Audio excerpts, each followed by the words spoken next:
Bueno, muy buenas tardes. Tengan todos ustedes, cada uno de ustedes en sus hogares, en donde estén viendo esta transmisión.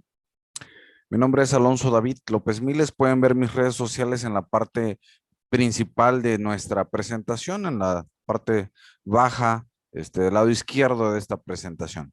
Bueno, está facilitado por un servidor y hoy vamos a hablar sobre el tema de pues la pesadilla, ¿no? Los errores que impulsan, que cometen este ensayo que tenemos en el camino sobre las tesis y bueno, el tiempo que nos toma a raíz de cometer estos pequeños errores y que muchas veces han retrasado enormemente el proceso de culminación o titulación de algunos estudiantes universitarios o incluso de algunos estudiantes de,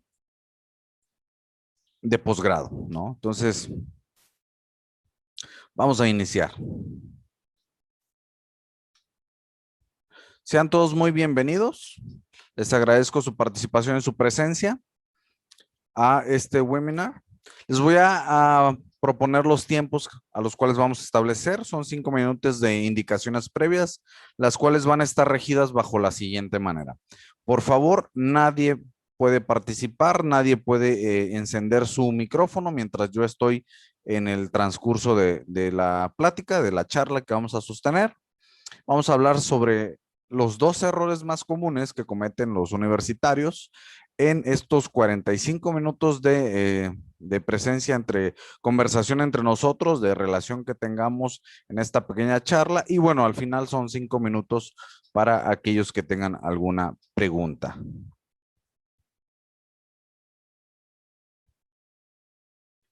Y bueno, la vamos a titular como los 12 errores que cometen los estudiantes para no concluir una tesis, que esto es muy común en los universitarios, en los, este, en los universitarios o incluso en los estudiantes de posgrado se da mucho esta parte de, pues, cometer errores, ¿no? Los ensayos comunes que tenemos para concluir de manera satisfactoria, este, pues nuestra tesis, ¿no? Es lo que buscamos. Y vamos a comenzar con esta parte, con el primer error que comúnmente los estudiantes cometen cuando pues requieren o intentan ensayar el proceso de la investigación en su requisito principal para poder llegar a la titulación.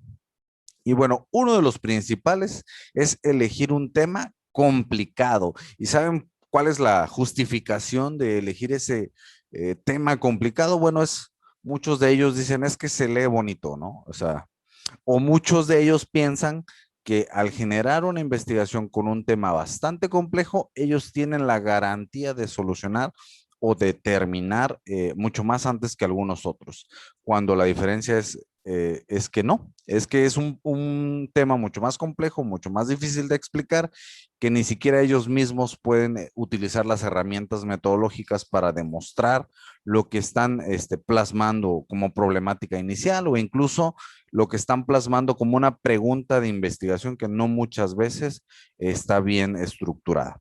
Y bueno, es pensar que eres mejor que otro y entonces entramos en esta parte o en este conflicto donde queremos ganarle al tiempo, queremos ganarle a los compañeros y queremos ser el primero, pero no siempre ser el primero implica que vamos a elegir un buen tema y que sobre todo ese tema vamos a poderlo explicar.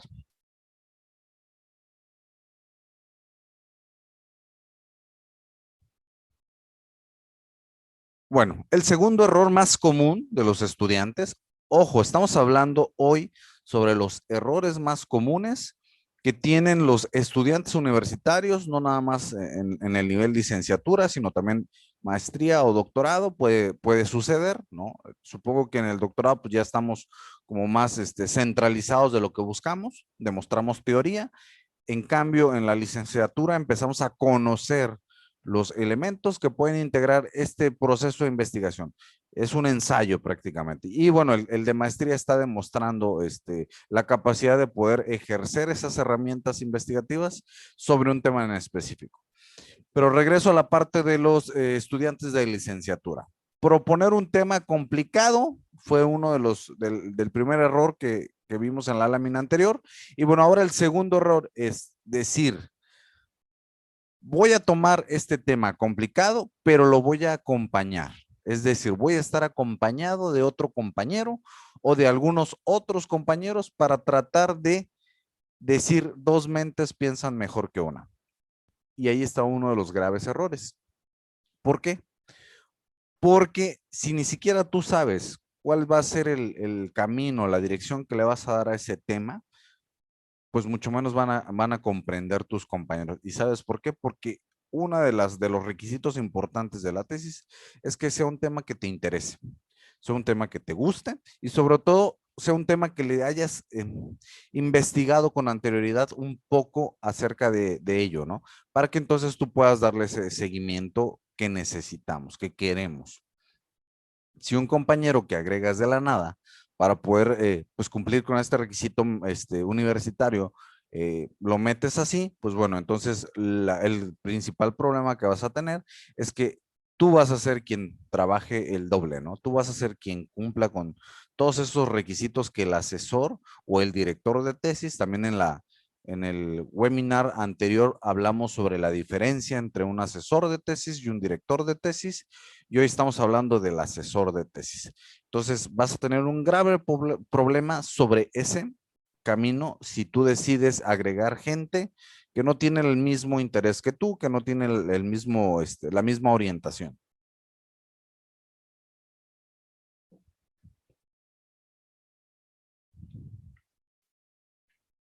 Perdón. Ok, no estudiar la viabilidad de un tema. Les voy a poner un ejemplo muy claro para poder desmenuzar el término viabilidad, porque muchas veces este término llega a confundir a los estudiantes. Cuando hablamos de viabilidad, estamos hablando de los requisitos que necesita, requisitos metodológicos necesarios para poder ser un tema objeto de estudio. Es decir, les voy a poner un tema sobre una empresa. Cuando un inversionista quiere comprar o quiere pertenecer a una organización, hace un estudio de factibilidades. Ese estudio le permite conocer cuáles son las fortalezas y las debilidades de una empresa o de un proyecto de negocios para, pues bueno, determinar en base a esa información, pues si es la mejor opción o no, ¿no? Hacer una toma de decisiones. En la investigación nosotros lo conocemos como viabilidad. ¿Es viable encaminarme a concluir o a iniciar con ese tema? Porque incluso hay temas que ya están encaminados que no son viables. Sin embargo, nadie se ha detenido a observar si realmente pues va a tener un buen camino, un buen futuro, un buen desenlace y por lo tanto continúan.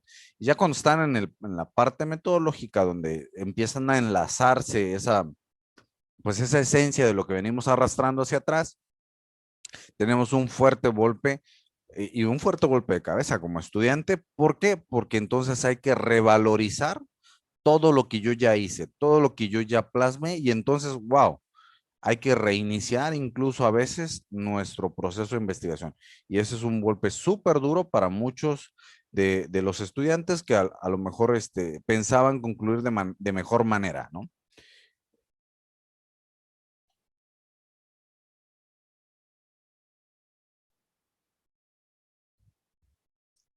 El error o el cuarto error más común de esto del ensayo que estamos hablando sobre el tema de investigación, sobre quién es el compañero ideal, sobre si yo elegí un buen tema, ¿no? Pues también, y si sobre todo este tema que elegí es viable, pues también otro de los errores más comunes de los estudiantes es desconocer cuáles son los obstáculos más frecuentes en nuestro tema. Yo me pregunto si cuando no sé, pensamos hacer alguna travesura, no pensamos en conocer cuáles son estos elementos que van a poder, pues en algún momento encauzarme en responsabilidades. Pues bueno, es aquí donde nosotros nos sentamos y decimos, a ver, ¿cuáles van a ser mis posibles obstáculos? La población de estudio, cómo voy a recolectar la información, ¿De qué manera voy a preguntar para obtener lo que yo busco? O incluso, ¿cómo voy a plantearme un problema acerca de un tema en específico? Esos pueden ser unos de los principales obstáculos que como estudiante nos podemos presentar. O incluso, ¿cómo me voy a organizar con mi compañero quien decidió o quien decidí yo pertenecer a este equipo de trabajo, a este binomio de trabajo? Entonces, estos elementos, aunque parecieran súper simples, tienen un impacto muy importante en el desarrollo de su tesis porque les va a permitir concluirlo de manera satisfactoria. Si no hacemos este análisis inicial, de lo que buscamos, de lo que queremos, de cómo vamos a desarrollarlo, pues bueno, entonces sí vamos a tener un grave problema, ¿no? Esperemos que no sea el caso de los que están presentes, esperemos que continúen de manera satisfactoria, ¿verdad? El quinto error o el error 5 sobre el tema que estamos tratando pues es desconocer los elementos integradores de un tema. ¿Cuáles son los elementos integradores de un tema? Les voy a explicar sobre esto. Son tres elementos, ¿no? Tenemos que conocer quién es el sujeto de estudio, quién es el objeto de estudio y quién es el contexto de estudio.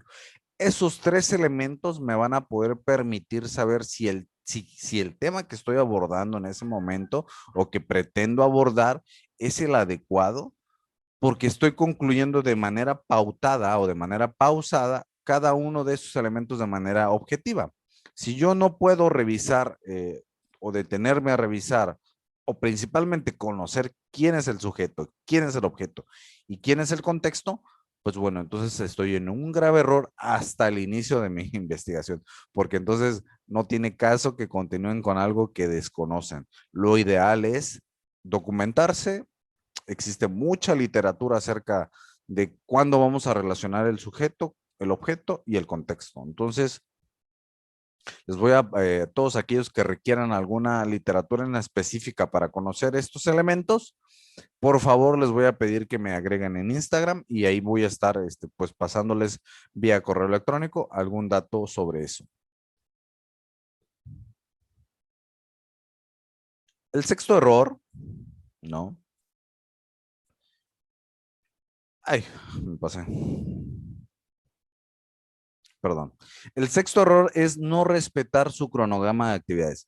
Mi pregunta es, híjole, cuando estamos en el octavo semestre de la licenciatura o en el cuarto o en el tercer módulo de la maestría, de la especialidad o de, bueno, nada más de la especialidad y maestría, porque el doctorado desde un inicio estás con esta, desde el pentamestre 1 estás trabajando sobre investigación, pero la maestría por lo regular es en el segundo o en el tercer módulo y en la especialidad es a partir del segundo módulo.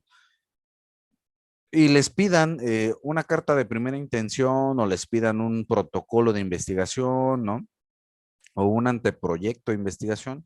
Estamos hablando de la propuesta de investigación. Es eso, ¿no? Es decir, yo, David Miles, voy a presentar una propuesta acerca de un tema que a mí me interese, de un tema que yo conozca, de un tema que yo quiera expresar de forma cualitativa o cuantitativa a un gremio en específico, en este caso al gremio de la salud, porque la mayoría formamos parte de ese gremio.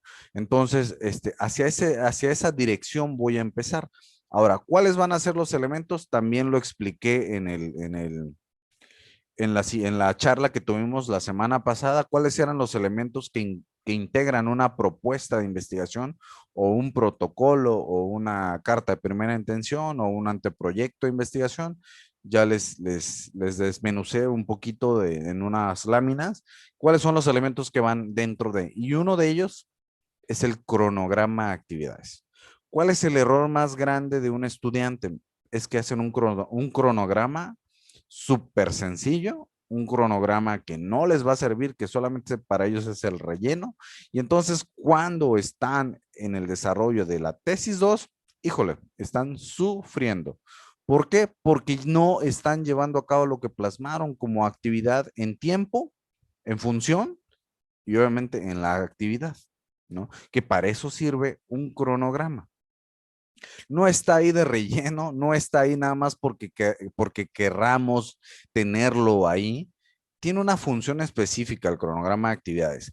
Tiene una función en relación perdón, a un tema en específico y a un índice tentativo. Si no tenemos definido el índice tentativo incluso, no hay problema, porque entonces ahí podemos empezar a desarrollar ese índice tentativo, ¿no? Ahí podemos empezar a desmenuzar qué es lo que vamos a abordar, qué es lo que vamos a trabajar en futuros proyectos de nuestra tesis. Si no lo tenemos definido, entonces, híjole, vamos a tener muchos problemas. Ahora, recomendación. Si no saben hacer un cronograma de actividades, acérquense a alguien que sí sepa hacerlo. Por lo regular, los enfermeros o los estudiantes de enfermería saben hacer cronogramas de actividades a la perfección porque ellos se basan en eso, en los tiempos. La administración del medicamento está basado en un cronograma de actividades en función al tiempo, a la actividad y a la misma función. Entonces, mi recomendación muy específica es investiguemos, porque existen algunos tipos de cronogramas, investiguemos acerca de cuáles son los cronogramas más sencillos, pero que tengan una funcionalidad más específica acorde a nuestra actividad y entonces vamos a lograr concluirlo de manera muy satisfactoria, ¿no? El séptimo error, muy común o más común, es la mala elección en un tema. ¿Y cuál va a ser la relación que tenga esta con una línea de investigación? Ojo, aquí hay una diferencia enorme. Un tema de investigación con una línea de investigación no es lo mismo. Estamos hablando de cosas diferentes, pero que tienen una relación o que están relacionadas, ¿no? Una línea de investigación está impuesta ya hacia un tema general. Es decir, voy a hablar hoy de la diabetes, ¿no? Que es un tema muy común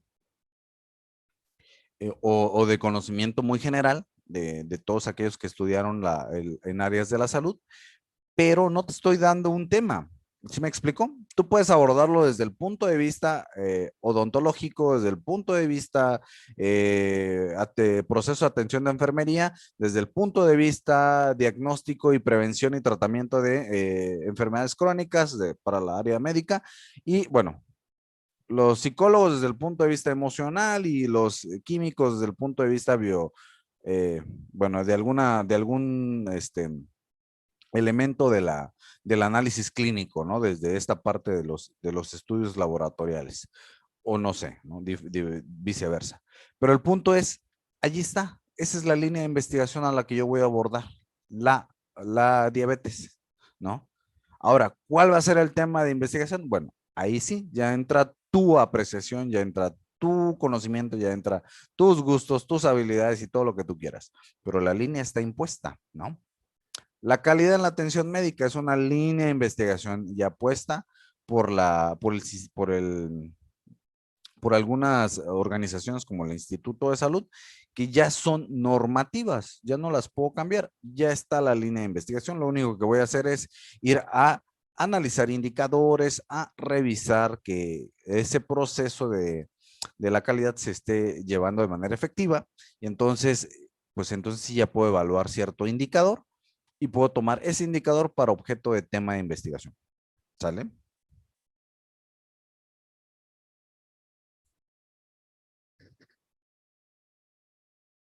Vamos con el octavo error. El octavo error es no saber que la propuesta, es decir, nuestro protocolo que ya hemos abordado hace un momento sobre el cronograma, tiene mucho que ver con el futuro de tu tesis. Híjole, aquí hay un punto importantísimo que quiero a ustedes, que algunos van a iniciar con el seminario, porque todavía están en tercero, en cuarto semestre, algunos profesionales, quienes ya están en alguna especialidad, pues bueno, este punto del protocolo es importante que lo hagamos de manera eficiente y eficaz. Les voy a decir por qué. Comúnmente para liberarnos o comúnmente para salir del problema, nosotros hacemos un protocolo escuálido. Lo primero que pensamos como estudiantes, y se me olvidó ponerlo como un error, es ¿Cuántas páginas debe de tener el protocolo? Siempre estamos pensando o estamos aludiendo que la tesis va en función a un número de páginas. Y sí, en esencia tiene un requisito no normativo, pero sí necesario de un número de páginas para entenderse que es una tesis, ¿no? Sin embargo, todos los estudiantes cuando inician en el seminario 1, que es el protocolo, o es conocer cuál es la constitución del protocolo, de la propuesta, de todo lo que les platiqué hace un momento, del anteproyecto, de la carta de primera intención, preguntamos cuántas páginas debe contener nuestro protocolo. Y bueno, el protocolo no debe de ser mayor a 20 páginas, 30 si nos queremos ver muy analítico, perdón, extendernos mucho más. Si queremos vernos muy analíticos, 20 páginas, 15 páginas son muy buenas, pero debe de ser algo que debe de ser muy bueno, ¿no? Para que entonces yo pueda irme en función a esas páginas y entonces determinar que este protocolo es indispensable. El protocolo está compuesto de 5 eh, proyecciones, ¿no? La primera es la problemática. La segunda es la referencia conceptual. La tercera es el aspecto analítico de la viabilidad. Y la cuarta es la metodología. Y por último, la quinta, que son las proyecciones esperadas. ¿Qué quiere decir cada una de estas etapas? Bueno, en la inicial ponemos qué queremos tomar de nuestro medio, de nuestro entorno, de lo que trabajamos, de lo que conocemos y ponerlo como un problema para aterrizarlo en una población, en un universo de estudio. Ese problema afecta tal vez a 20, a 50, a 100, a 200, a miles de personas o a miles de pacientes. Y entonces es un problema que sí puede ser un factor de estudio y que sí puede ser un problema que nos está causando ruido. Ok, ese tema es fundamental que lo expresemos para investigación. Y entonces empezamos a hacer nuestro anteproyecto. Empezamos a darle un sentido de interés a nuestro proyecto. Pero eso está aquí en el protocolo. Si ustedes no pueden expresar desde el protocolo que ese tema es interesante, no me quiero imaginar cómo va a ser su tesis. ¿Sí me explico? O sea, va a ser un caos que ustedes en un examen de disertación abierta puedan expresar lo que nunca pudieron expresar en letras. ¿Sí me explico? Menos con palabras. O puede ser que esté en un error. A lo mejor no pueden expresarlo en palabras, pero a la hora del examen se pueden defender muy bien. No sé, es una moneda al aire que muchas veces algunos de los estudiantes, cuando no llevan un buen asesoramiento y la universidad sobre todo no tiene un buen proceso de dirección de tesis, les deja pasar todo eso hasta el final y cuando ya están en el examen, ¡pum! Los votan porque no saben ni explicar este, todo lo que plasmaron en su tesis. O incluso pueden aprobar el examen porque lo que plasmaron no lo leyeron o no lo estudiaron sus sinodales ni su director. Y entonces a la hora de presentar su examen son muy buenos en el choro y boom, ya pasaron su examen de disertación abierta. Y qué bueno, felicidades. Son unos haces en esa parte. Me daría o me ha dado gusto ver algunos estudiantes que han podido hacer esa parte y salirse pues de alguna manera con la suya, ¿verdad?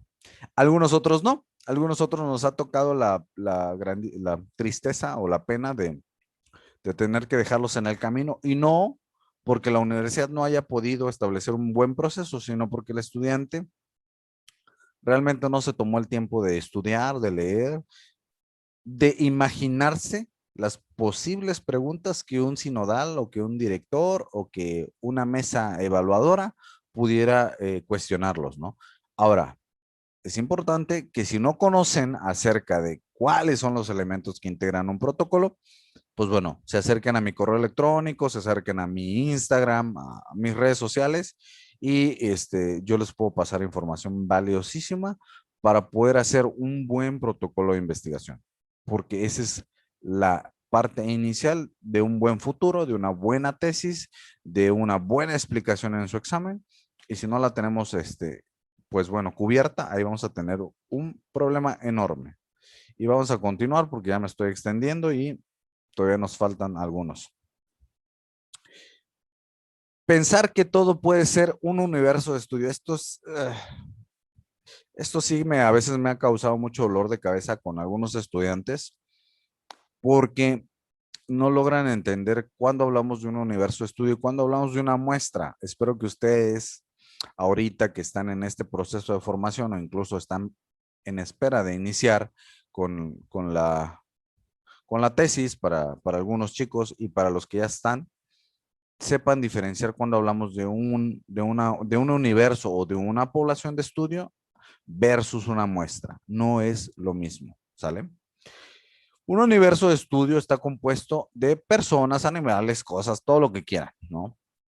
Y una muestra es un puñado de ese universo que va a ser nuestro elemento a estudiar, ¿sale? ¿Cómo se obtiene una muestra? Bueno, existen procesos estadísticos para poder determinar una muestra en función a una variable, a un indicador, y entonces, pues ese puñado de personas, objetos, animales, cosas, no lo sé, va a ser lo que vamos a estudiar. Componentes, cualidades, no sé, ¿no? Facciones, síntomas, signos, X, no lo sé, lo que vayamos a estudiar. Y entonces nos va a permitir, pues, conocer cuáles van a ser los objetos que vamos a utilizar para poder determinar la herramienta de investigación. Si no conocemos a nuestro universo de estudio y no conocemos lo que buscamos, vamos a sacar una tontería para hacer. Comúnmente yo he visto siempre, ay, la dichosa encuesta. No es indispensable el uso de la encuesta, ¿no? No es la herramienta inicial ni principal de una investigación. Sin embargo, hay investigaciones que requieren que se utilice una encuesta. No es una obligación, ¿no? Debo de recalcarlo. Sin embargo, es una de las herramientas que comúnmente se utiliza dependiendo nuestro tema de investigación. Híjole, aquí viene otro punto importantísimo, yo sí se las voy a dar. Uno de los errores de los estudiantes, dicen ellos, es que no me motivan. La falta de motivación. Y les voy a decir algo.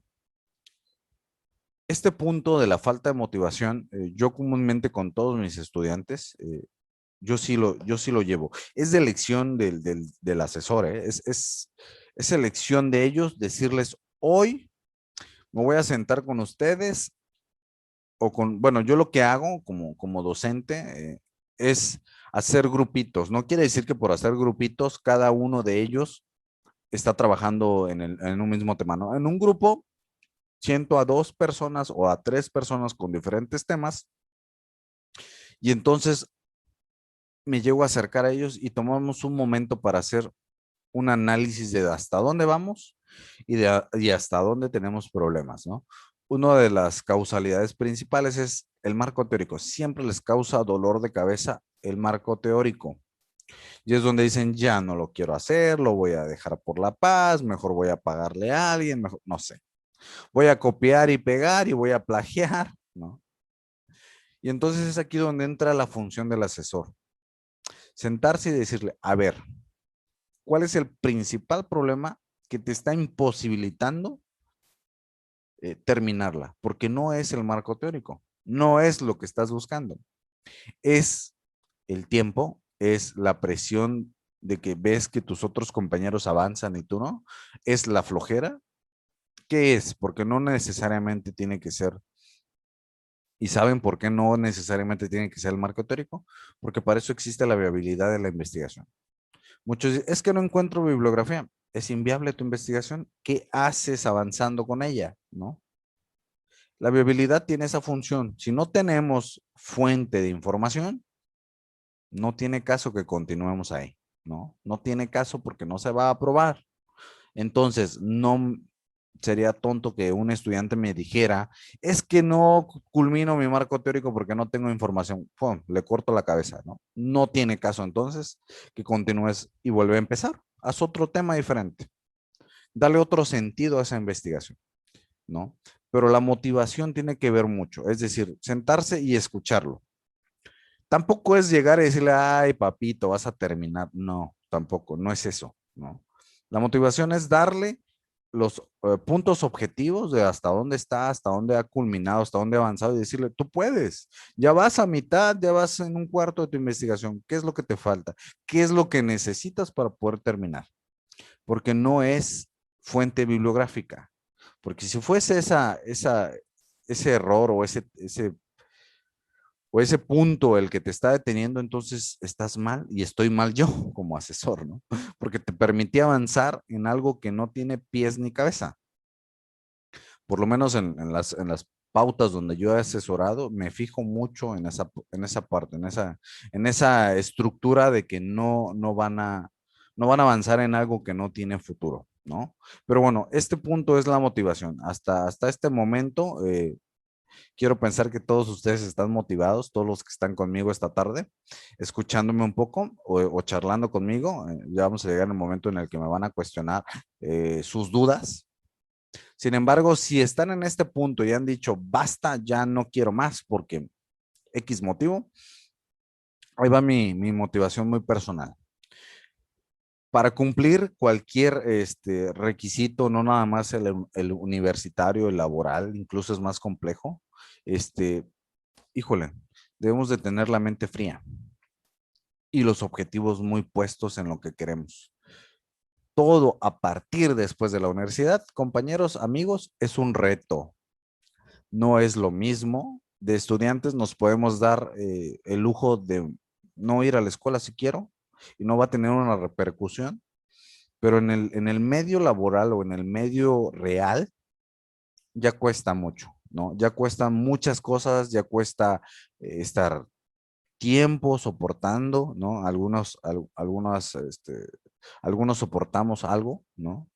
Que de alguna manera tenemos que poner nuestra sonrisa, y decir cómo están, ¿no? Que todo está bien. Pero no, para lograr concluir con cualquier proyecto se tiene que hacer sacrificios. Entonces, el sacrificio más importante en un estudiante, pues bueno, yo creo que ha de ser su tiempo, ha de ser sus salidas, ha de ser. Sin embargo, todo eso a futuro va a llegar de una manera, pues mucho más satisfactoria, ¿no?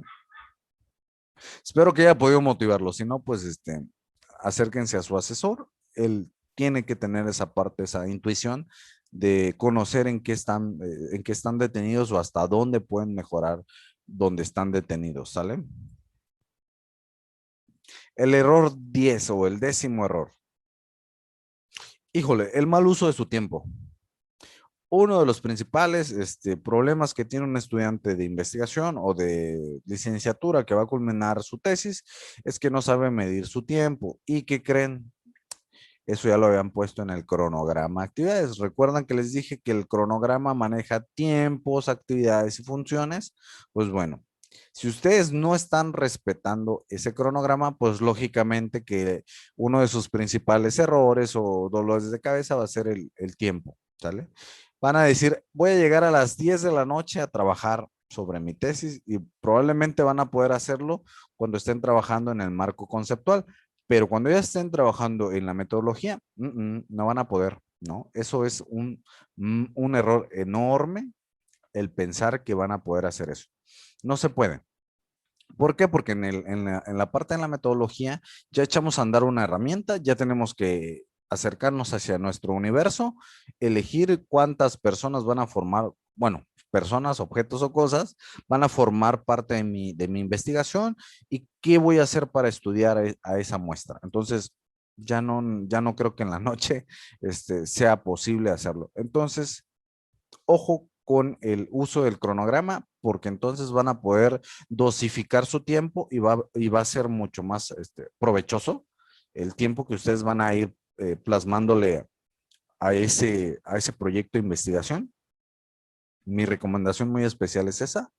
Sepan dosificar muy bien el tiempo, sepan saber en qué momento van a hacer uso de la noche y del día. No nada más es para dormir o para irse de antro, sino para establecer dentro de un tesista el tiempo adecuado para obtener lo que busco, ¿no? Y bueno, obviamente este tiempo me va a permitir conocer en qué momento voy a terminar mi tesis, porque, ojo, una tesis no requiere 4 o 5 meses, es mucho menos cuando nosotros tenemos el interés y el gusto, lo podemos hacer en mucho menos tiempo, ¿sale? Y bueno, el último error que considero yo es el más grave de todos, es la mala dirección o el mal asesoramiento.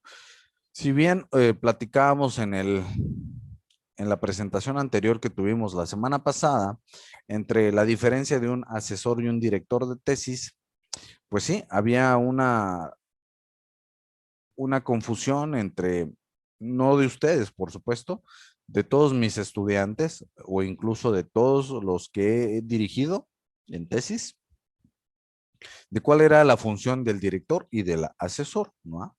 El asesor es el que te va a abrir el panorama a conocer todo el mundo de la investigación, conceptos, cómo se hace un análisis, cómo se hace un metaanálisis, cómo se hacen todos estos, cómo se estructura un tipo de investigación, cuáles son los elementos integradores de la importancia de la investigación, ¿no? Sin embargo, el director ya no va a darte una cátedra de esas, ¿no? Se entiende que tú ya conoces, se entiende que tú ya estás sabedor de qué es lo que buscas y entonces lo único que va a hacer es dirigirte, ¿no?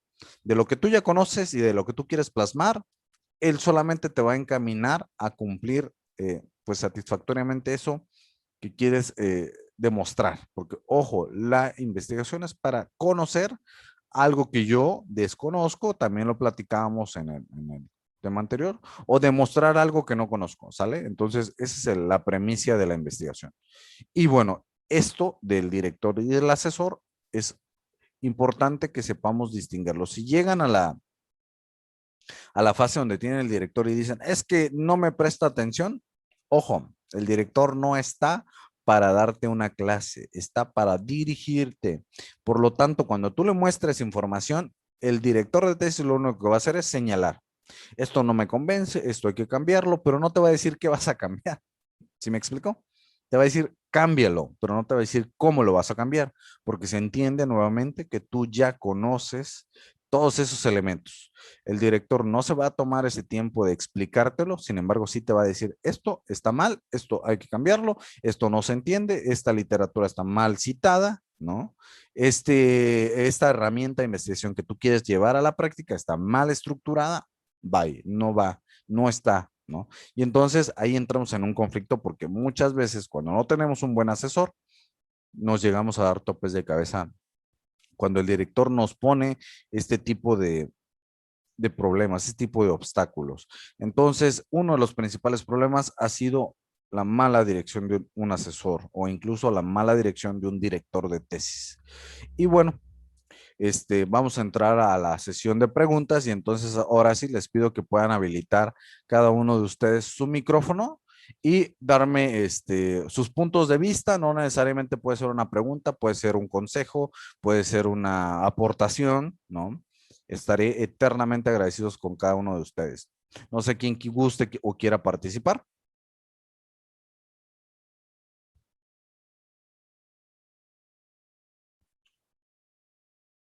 ¿No? Nadie quiere o tiene algún punto de importante en el cual concluir o aludir hacia esta charla que sostuvimos esta tarde.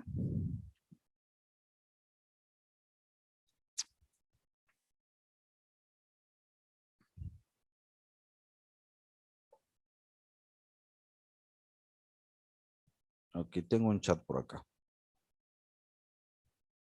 Ok. Rosario me indica que por el momento ella no tiene ninguna duda, de lo cual me da muchísimo gusto. Me da mucho gusto, Rosario, que no tengas dudas. Gracias, me da gusto que la información que les haya proporcionado les sirva, les sea de utilidad. Lo importante de este webinar es, pues bueno, exponer casos que les puedan servir en un futuro. Y bueno, de esta manera, pues que puedan concretar lo que buscan, ¿no? Que es terminar su tesis. Bueno, de antemano les doy las gracias. Me dio mucho gusto estar con ustedes. Ahí están mis redes sociales para que puedan difundirlas o estar en contacto. Ahí viene incluso el portafolio de servicios que yo ofrezco como catedrático, como asesor independiente o particular de tesis. Y bueno, estoy en la mejor y en la más amable disposición de estar colaborando con cada uno de ustedes. Y bueno, nos quedamos pendientes del siguiente, de la siguiente charla que tendremos. Estaré informando, obviamente, en mis redes sociales para que entonces puedan agendarse conmigo y entonces estemos nuevamente en un segundo o en un tercero, perdón, en un tercer, en una tercera plática acerca de este mundo tan grande, porque no nada más se limita a esto, sino tiene una importancia enorme, porque no nada más vamos a estudiar licenciatura, por lo regular ya estamos estudiando un posgrado, una maestría, un doctorado o nos estamos especializando en algo para todos aquellos que estudian en el medio de la salud. Entonces, me despido, nos estaremos viendo muy pronto.